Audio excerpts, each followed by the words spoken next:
ይሄ ባዮግራፊ የተጻፈለት ወይ የሚያወራው ሰውዬና ባዮግራፊ ላይ ያለው ታሪክና ባለቤቱ ፍጹም የማይገናኙ ግነት የተሞላበት የእዩ ጩፌ እንደ አንድ ሀገር መሪ በከፍተኛ ሁኔታ በመላው ዓለም ሲሄድ ይታጀባል። ይህ ደግሞ የጸጥታ ወይንም የተለያየ ችግር አለብህ ወይ የሚል ጥያቄዎች በተደጋጋሚ ስለሚነሱ ካገኙ አይቀር ይህን ልጠይቅ ብዬ ነው። ለተሰጠኝ ዕድል አዘጋጆችንም እያመሰገን ጨርሻለሁ። ያው የምድር ባህራቶች በሙሉ ቀለም ሆነው ሰማያቶቹ ደግሞ ሰሌዳ ሆነው ቢነገርለት የማያልቀውን የኢየሱስን ገድል ነበረ የጻፍኩት ብሏል። አገልግሎታቸውና መጽሐፋቸው ላይ ያለው ታሪክ በፍጹም አይገናኝም። አብዛኛው በኃይለኛ ጀብዱ በአገልግሎታቸው በብዙ ገድልና ታምራት የተሞላ ነው። አመሰግናለሁ። አይ ቲንክ የመጀመሪያው የተነሳው ጋዜጠኛ አቶ ተሾሜ ይመስለኛል። ሰላም ይሁንልህ።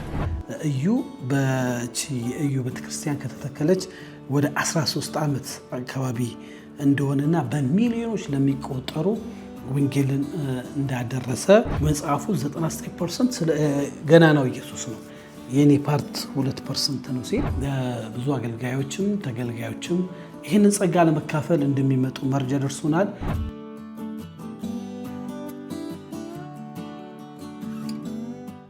ሰላም ጤና ይስጥልኝ ውድ የሀሌታ ሚዲያ አድማጭ ተመልካቾቻችን፣ ሰላምና ፍቅርን ተመኘው ተሾመ ሽፈራው ነኝ። ሀሌታ ሚዲያ እንደተለመደው ለእናንተ ይጠቅማሉ የምንላቸውን የተለያዩ እንግዶችና የተለያዩ ጉዳዮችን ወደ እናንተ እያደረስን እንገኛለን።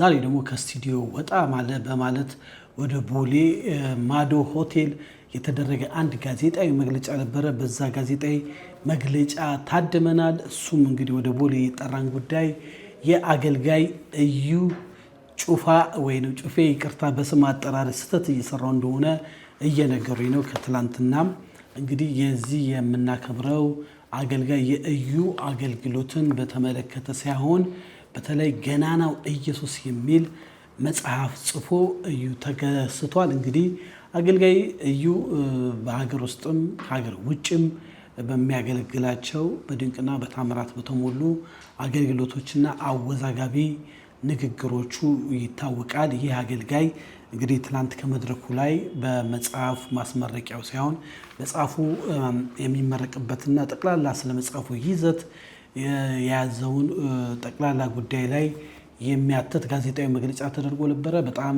መጀመሪያ ከጋዜጣዊ መግለጫው ሴቲንግ እንነሳለን። እንግዲህ ወንድማችን አቤልና በኪያሾ በአብይ የተደረገው የመድረክ ሴቲንግና መድረክ አመራሩ እንደ አንድ ባለሙያ እጥር ምጥን ቅልብጭ ያለ ነው።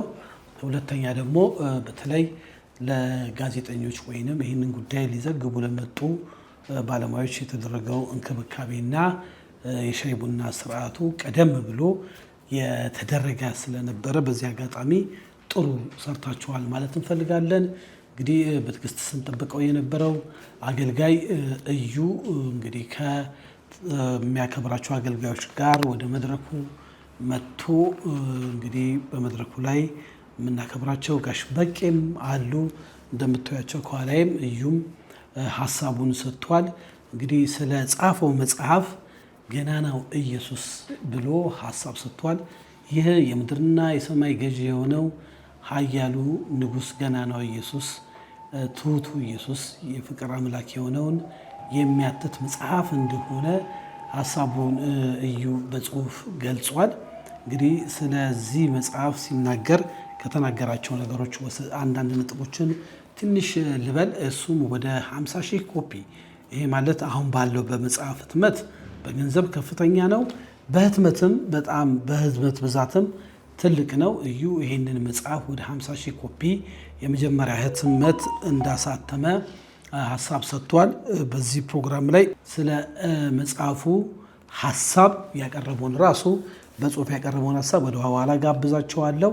ይሁንና በዚህ ጋዜጣዊ መግለጫ ላይ እድል ተሰጥቶ ነበር አንዳንድ ጥያቄ መጠየቅ ይችላል ተብሎ እኔም እንግዲህ እድሉን አግኝቼ ጥያቄ ለማቅረብ ሞክሬያለሁ። የመጀመሪያ እድል አግኝቼ ፊት ለፊት እዩን አግኝቼዋለሁ። እንግዲህ በተለያየ ጊዜ በእኛ ስቱዲዮ እዩን እንድንጠይቃቸው በሚነሱባቸው ጉዳዮች በሙሉ ስለሱ አገልግሎትም በአገልግሎቱም በተለይ ደግሞ ከመድረክ የሚያስተላልፋቸውን ጉዳዮች በተመለከተ እንድንጠይቅ በጣም በዓለም ዙሪያ ያላቸው አድማጮቻችን ተጠይቁን ነበረ።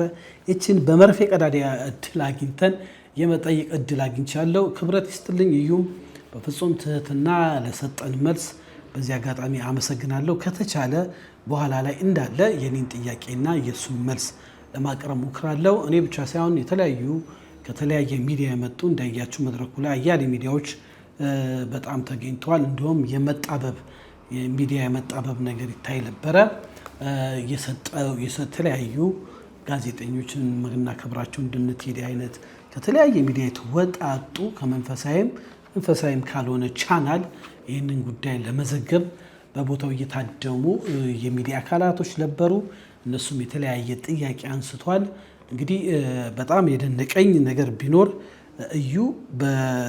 የእዩ ቤተክርስቲያን ከተተከለች ወደ 13 ዓመት አካባቢ እንደሆነና በሚሊዮኖች ለሚቆጠሩ ወንጌልን እንዳደረሰ ከመድረኩ ላይ የተላለፈው መልእክት እንግዲህ ይገልጻል። በጣም በሚገርም ሁኔታ በሱ አጥቢያ ወይም በሱ በሚያገለግለው ቤተክርስቲያን ውስጥ ከ100 በላይ አገልጋዮች ደሞዝተኛ እንዳሉ ሲናገር በጣም የገረመኝ። እንግዲህ ይሄ አገልግሎት በጣም ትልቅና በተለይ አገልግሎቱን በተለያየ ሚዲያዎችንም ስናይ በጣም በሚገርም ሁኔታ ያው የእዩ አገልግሎት የጀማውም ስብከትም ጠጠር መጣያ አይገኝም። በቅርቡ በተለይ ወለጋ ላይ ያደረገው አገልግሎት በጣም አነጋጋሪ ነው። በሱ ጉዳይ ብዙ ልንጠይቀው እንፈልጋለን።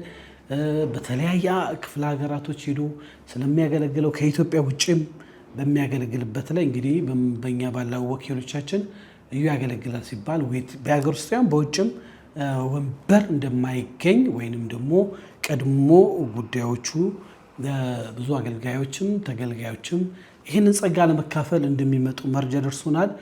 በተለይ ደግሞ በተለያዩ ቤተ እምነት ውስጥ ከመድረክ በሚያስተላልፋቸው እሰጥ አገባዎችም ይታወቃል። ይህንንም ለመጠየቅ ጥረት አድርገን ነበረ። ይሁንና ባገኘነው እድል እንግዲህ ያው የመጀመሪያው ጥያቄያችን ከመድረኩ በተላለፈው መሰረት የእሱ አገልግሎት የዚህን ያህል ትልቅ መሆኑን አናውቅም። 13 ዓመት መሆኑ ነው።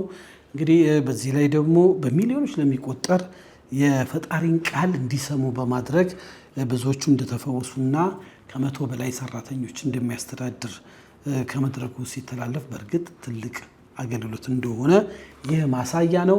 ስለ መጽሐፉ ኮንቴንት ወይም መጽሐፉ ምን ይዘት እንዳለው ከመድረኩ የተላለፉ ሀሳቦች አሉ። እሱን ራሱ እዩ ጩፌ በኋላ ሲያስተላልፍ እንሰማለን። ያው ግን በጣም የደነቀኝና እኔም የጠየኩት መጽሐፉ ምን ይዘት እንዳለው ነበረ። የመጽሐፉ ይዘት ስለ ገናናው ኢየሱስ ነው። ምድርም ሰማይም ያው የምድር ባህራቶች በሙሉ ቀለም ሆነው ሰማያቶቹ ደግሞ ሰሌዳ ሆነው ቢነገርለት የማያልቀውን የኢየሱስን ገድል ነበረ የጻፍኩት ብሏል። እና በዚህ በአገልግሎቱ በህይወቱ በዚህ በሚያደርገው ነገር ስላጋጠመው ነገር ስላንተ ጽፋል ስለው በጣም 2 የምታህል ፔጅ ስለ ራሴ ትንሽ በጣም የገረመኝ ለምን አሁን አንዳንድ መጽሐፍቶችን የማንበብ እድል ገጥሞናል። በተለይ በወንጌላውያን ቤተክርስቲያን ውስጥ እንደምታውቁት አሁን ባዮግራፊ በጣም ብዙ ነው እና ባዮግራፊውና ባዮግራፊው የተጻፈለት ወይ የሚያወራው ሰውዬና ባዮግራፊ ላይ ያለው ታሪክና ባለቤቱ ፍጹም የማይገናኙ ግነት የተሞላበት በእርግጥ እነሱ ይሄ ባዮግራፊው እንግዲህ ብዙዎቹን ነው እንዳሉት ቢሆን ምድር ታልፋለች ብዬ አስባለሁ። በተለይ መንፈሳዊ አገልግሎታቸው በጣም ራት የተሞላ በጣም ብዙ ተከታይ እንደነበራቸው ተአምር እንደሰሩ ያትታል። ግን ሰዎቹን ደግሞ ስናያቸው እንደዛ እንዳልሆኑ ብዙ ያሳያልና በተለይ መንፈሳዊ መጽሐፍ ላይ ባዮግራፊ ሲጻፍ እውነት ቢሆን የተሻለ ነው። እንግዲህ ስለ ግል ታሪክ እያወራን ነው። ትንሽ ወደ ኋላ መለስ ስልብል ብዬ አስቤ ነው። እሱም የግል ታሪክ የሚጽፉ አገልጋዮች በጣም አያሌ ናቸው። አገልግሎታቸውና መጽሐፋቸው ላይ ያለው ታሪክ በፍጹም አይገናኝም። አብዛኛው በኃይለኛ ጀብዱ በአገልግሎታቸው በብዙ ገድልና ታምራት የተሞላ ነው። ግን አገልጋዮችን ስናያቸው ፍጹም የዛን አይነት ነገር አይታይምና ይሄ ትንሽ በተለያየ ይህንን በጥሞና በሚያዩ ሰዎች ላይ ጥያቄ እያስነሳ ነው እና በዚህ አጋጣሚ እንግዲህ እዩ ጩፌ የኔ መጽሐፉ 99% ስለ ገናናው ኢየሱስ ነው የኔ ፓርት 2% ነው ሲል በእርግጥ እሱ ቢጽፍ እንግዲህ በየመድረኩ የሚያስወጣው የአጋንንት ማት እናያለን። የማዕት አይነት ታምራት አለ። ከተለያየ ቤተ እምነት ጋር የሚያደርገው ያው የቃላት ጦርነቱ አለ እና እሱን ጠብቄ የነበረ ብዙ እንደዚህ ሁኜ እንዲያርጌ እንዲህ መነገር ብዙ የለም ሲል መጽሐፉን ለማንበብ ጓጓው። በእውነት እኔ ስለኔ ሳይሆን በእኔ ስለሰራው ጌታ ነው የሚያትተው ብሏል። መጽሐፉ እንግዲህ ተመርቆ ለገበያ ሲቀርብ ለማንበብ ቸኩለናል። ይሄ ለብዙዎች አስተማሪ ነው። ያው እንግዲህ በዚህ በግል ታሪክ አጻጻፍ ላይ አንዱ ሞዴል ሆና የታየችው ዘማሪት ዘሪቱ ወይንም አቀንቃይ ዘሪቱ ነበረች። ዘሪቱ በቅርቡ ባሳተመችው መጽሐፍ ላይ በቃ ቁጭ አድርጋለች። ለምሳሌ በህይወቷ ደክማ በነበረችበት ቦታ ስፔሻሊ በትዳር ህይወት ውስጥ የነበረችበት ሰዓት ፍቅር ይዟት ከተለያዩ ከወንዶች ጋር እንደምትወጣ ተናግራለች። ማን ወንድ ነው ያው አገልጋይ እንዲህ ብሎ የሚጽፈው ነገ እንዲህ ይባላለሁ ነገ ተቻለሁ ብሎ በተለይ የውድቀቱን ህይወት አይጽፍም። እሷ ግን ጽፋለች። ያው እንግዲህ ንጉሥ ዳዊት መጽሐፍ ቅዱስ ላይ ጠንካራ ጎኑ ድክመቱ ጽፏል። የሰለሞንም የነ ሙሴም የተለያዩ አገልጋዮች የህይወታቸው ጥንካሬና ደካማ ጎን ተጽፎ ያለ ለትምህርታችን። በእኛ ሀገር ግን ባሉት አገልጋዮች ላይ አብዛኛውን የማየት እድል ገጥሞኛል። ድክመታቸውን አይጽፉም። በቃ በጣም ተአምር በእጃቸው ፈውስ ብቻ እንደሆነ የጾም የጸሎት ህይወት እንዳላቸው በጣም ትልልቅ መድብል በጣም በፎቶ የተደገፈ እንደሚጽፉ እናውቃለን። ያ ጥሩ ነው ለሚመጣው ትውልድ እንዲማርበት በጽሁፍ የተቀመጠ ነገር ይጠቅማልና እንደ አንድ ፋሽንም ተይዟል። በጣም እየተጻፈ ነው። ግን ይሁንና በዚህ የገድል መጽሐፍ ላይ ወይንም የዚህ የግል ታሪክ ላይ ያለው ከሰውየው ማንነት ጋር ግን ሲመዘን አብዛኛው አብሮ ስለማየት ጥያቄ እያስነሳ ነው። እንግዲህ ይሄንን የዘሪቱን የንጉሥ ዳዊትን መጽሐፍ ቅዱስ ላይ ያሉ ቅዱሳን አባቶቻችን ታሪክ ካየነው መውደቅም መነሳትም አለበት እና እንደዛ ቢሆን ጥሩ ነው። ዘሪቱን በዚህ አጋጣሚ እናመሰግናለን። እንግዲህ በእዩም በመጽሐፈው መጽሐፍ ላይ የሱ የአገልግሎቱ ላይ ሰፋ አድርጎ ቅድም ውጣ ውረዱን ሁሉን ነገር ያቀርባል ብለን ጠብቀን ነበረ። ይሁንና ስለ ገናናው ኢየሱስ ብቻ ነው የጻፍኩት በማለቱ መጽሐፉ እንድናነባው አድርጎናል። ቀደም ያልገጽላችሁ እንደፈልግ ወደ 50 ሺህ ኮፒ ነው። ይሄ በጣም በጣም ብዙ ነው። እንግዲህ በሀገር ውስጥም በውጭም ሀገር የእዩ አገልግሎት ይታወቃል። ለሁሉም ተደራሽ እንዲሆን ታስቦ ይመስለኛል። እኛም እንግዲህ ቅድም እንደነገርኩላችሁ ጥያቄ አቅርቤ ያለው በተለይ የጠየቁት አንዱ እንደ መሪዎች እንደ ትልቅ ወይ እንደ ሀገር መሪ በብዙ አጀብ የምትሄደው የደህንነት ስጋት አለብህ ብዬ ቃል በቃል ጠይቄያለሁ። እሱን ለማሰማት ሞክራለሁ። እንግዲህ ክብረት ይስጥልን። የመጀመሪያውን እድል ሰጥቶኛል። አዘጋጆቹም እዩ ይህንን እና ለተለያዩ ጥያቄ በተለይ ከመጽሐፉ አውድ ውጭ ለተነሱ ጥያቄዎች በቢሮ ጠይቁኝ ስላለ እንደ ሽቅድድም እዩ ይመዝግብልኝ። በደንብ በቢሮ መጥቼ ካንተ ጋር ጥሩ ቃለ መጠይቅ በተለይ በዓለም ዙሪያ ያሉ አድማጭ ተመልካቾቻችን ለሚጠይቁት መልስ ትሰጣለህ ብዬ ተስፋ አደርጋለሁ። ኑ ብልሃል ለማለት ብቻ እንዳላልክ በዚህ አጋጣሚ ያለው በትላልቅ ሚዲያም ላይ እንግዲህ ቃለ ምልልስን እንጠብቃለን። አንዳንዴ ደግሞ እንደዚህ ለሚዲያ ክፍት መሆን ጥሩ ነው። በተለይ ከህዝብ ለሚነሱ በራስ ሚዲያ ብቻ እንደዚህ ሳይሆን በሌላውም ደግሞ ሚዲያ ወጥቶ የሚመጣውን ነገር መጋፈጥ መልካም ነው። እንግዲህ ያንተ መጽሐፍ የእዩ በቅርቡ ለተነባቢያን ይቀርባል። አንብበን ውስጡ ስላለው ነገር ደግሞ ሀሳብ እንሰጣለን። ሀሌታ ሚዲያ እንደ አንድ ሚዲያ በክብር በተጠላንበት በማዶ ሆቴል የአገልጋይ እዩ የመጽሐፍ ጋዜጣዊ መግለጫ ላይ ተገኝተን የተከታተልነውን በካሜራችን ያስቀረነውን መረጃ ወደ እናንተ እያቀረብኩ ከስቱዲዮ የምሰናበታችሁ የእናንተ ትኩስና ወቅት የመረጃ አቅራቢ የዚህ ፕሮግራም አዘጋጅ እኔ ተሾመ ሽፈራው ነኝ። በሌላ ፕሮግራም እስከምንገናኝ ከስቱዲዮ የምሰናበታለሁ። ሰላምና ፍቅርን ተመኘው። ይህ ፕሮግራም ሰብስክራይብ፣ ላይክ፣ ሼር፣ ኮመንት ማለቱ እንዳይረሳ። ሻሎም። ክብር ለእግዚአብሔር ይሁን። ከሁሉም አስቀድሜ እግዚአብሔርን እጅግ አድርጌ አመሰግናለሁ። እኔ የማቀርበው ጋዜጣዊ መግለጫ በጽሁፍ የተቀመጠ ይሆናል። ምናልባት ከዚህ ጋር ተያይዞ በኋላ የሚነሱ ጥያቄዎች ካሉ በዛ መሰረት የሚመልስ ይሆናል። አጭር መግለጫ አለኝ። ጋዜጣዊ መግለጫ ገናናው ኢየሱስ የተሰኘው መንፈሳዊ መጽሐፍ በእግዚአብሔር እርዳታ ተጽፎ ከጸሎት ከጥልቅ መንፈሳዊ አስተዋጽኦ እና ከቃሉ ብርሃን ተነስቶ ለአንባቢያን ልብ የሚደርስ እምነትን የሚያበረታ መልእክት ይዞ ለንባብ ተዘጋጅቶ መጨረሻ ደርሷል። ይህ የተቀደሰ ሥራ ለሕይወት መንገድ ብርሃን እንዲሆን በመመርኮዝ የመጽሐፉ ይፋዊ ምረቃ የካቲት 1 ቀን 2018 ዓ.ም በክራይስት አርሚ ኢንተርናሽናል ቤተ ክርስቲያን አዲስ አበባ አጥቢያ በደስታና በመንፈሳዊ ክብር ይካሄዳል። ስለዚህ በዚህ ታሪካዊና ልዩ ቀን ወዳጆቻችሁንና ቤተሰቦቻችሁን በመጋበዝ በዕለቱ በመገኘት የበረከቱ ተካፋይ እንድትሆኑ ሁላችሁም በክብርና በታላቅ ፍቅር ተጋብዛችኋል። የምረቃው ስነ ስርዓት የሚካሄደው በክራይስት አርሚ ኢንተርናሽናል ቸርች አዲስ አበባ አጥቢያ ዕለተ እሁድ ከማለዳው 2 ሰዓት ጀምሮ ይሆናል። አድራሻ አዲስ አበባ አድራሻ አዲስ አበባ ወደ በረጽጌ በሚወስደው መንገድ በረጽጌ መስቀለኛ ከመድረሱ በፊት ወደ ግራ በመታጠፍ ያገኙታል። ለተጨማሪ መረጃ በጎግል ማፕ ክራይስት አርሚ ኢንተርናሽናል ቸርች በማለት ቀጥታ መድረስ ይችላሉ። አመሰግናለሁ።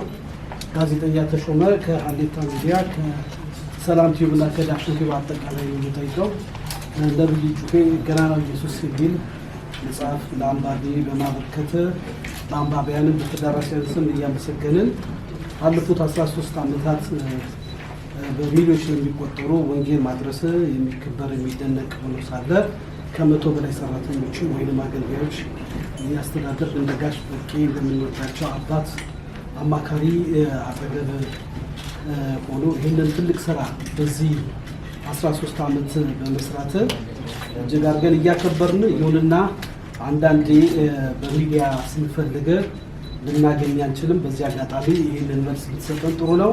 በተረፈ ገናናው ኢየሱስ የሚለው መጽሐፍ በተለይ በዚህ 13 ዓመት ባሳለፍከው ውጣ ውረድ ውስጥ ያሳለፍከውን ጠንካራና ደካማ ጎን አካቷል ወይ የሚል ጥያቄዎች አያይዘን መልስልን ደስ ይለናል። እንደው አንተ ካገኘው አይቀር ግን ሳልጠይቅ ማላልፍ በተደጋጋሚ እኛ ሚዲያ ጋር የሚመጡ ጥያቄዎች አሉ።